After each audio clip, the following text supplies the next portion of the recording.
The next thing I'm going to do is I'm going to place all of these cables together. So I'm going to get these cables lined up. I'm not going to twist these cables around. You do not want to twist them.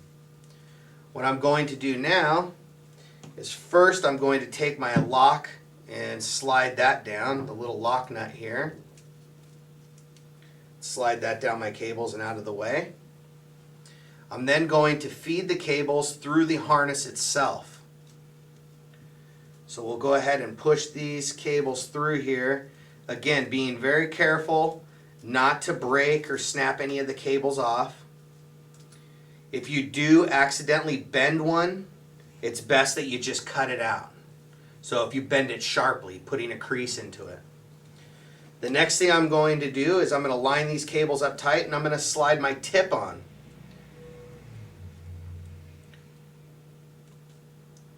Now I've got my tip in place.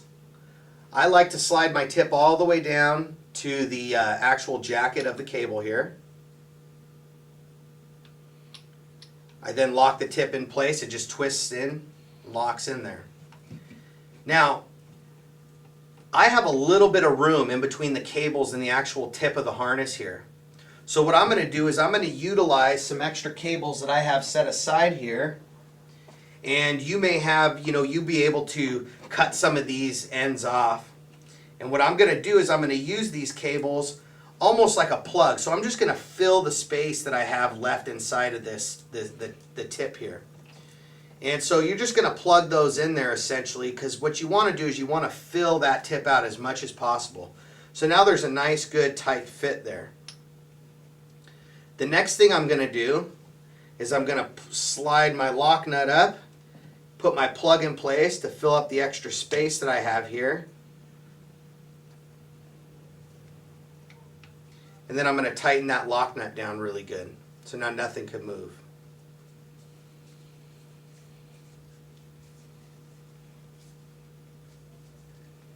So now that's good and tight. Get some of this extra strands out of the way here. Now this is where the hot knife comes into play. Again, we do not provide the hot knife. You can pick up a hot knife usually at any hobby store or craft store. This is an electric hot knife. It has like an X-Acto knife type blade on the end. What I'm going to do is I'm going to go flush up against the tip of the harness here. Get this where you guys can see it. And what I'm not going to do is I'm not going to saw at the tips.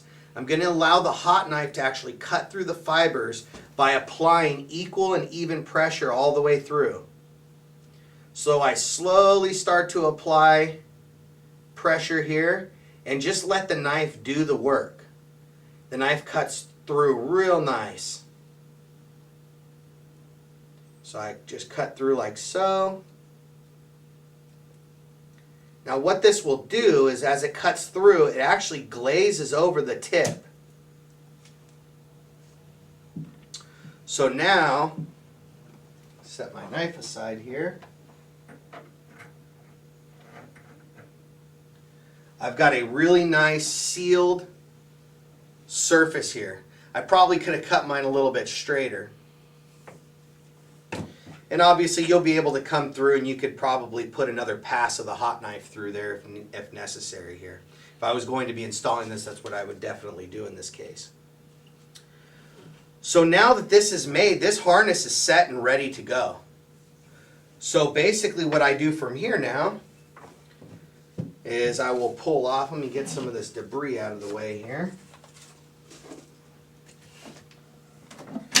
Pull the lid off my illuminator. Like so. And now I'll be able to take the harness and slide it up the conduit pass here. And you'll see where there's an opening for your harness. Like so. Pull that harness in place and just snap it right in. At that point, the fiber optic portion of this install is taken care of. It's done. Simple as that. From there now, again, this is a 24 volt unit, so there's no 120 volt power required. What I've done is from my transformer, I've ran my 12-2 cable up inside the box here, and I can simply install my cable right into the lug that's here for my low voltage. Can then tighten it down. I can see my set screw here.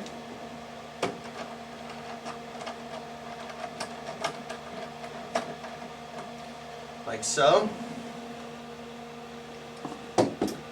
I'll then come through, I'll verify voltage here. We don't want to have more than 22 volts coming to this 250 watt quartz halogen. So that's very key. So if your transformer is close, it may require you to bundle up a little bit of cable there to boost the resistance. I can then slide the lid right over the illuminator. I'd be able to put my screws in here to set it in place. And as you can see, at the end of my fiber optic cables, I've got light. So in this case here, I've got a really long 50-foot run here, and I've got quite a bit of illumination. So the fiber optic system, for that reason, is really awesome. It's easy to install, it's easy to set up.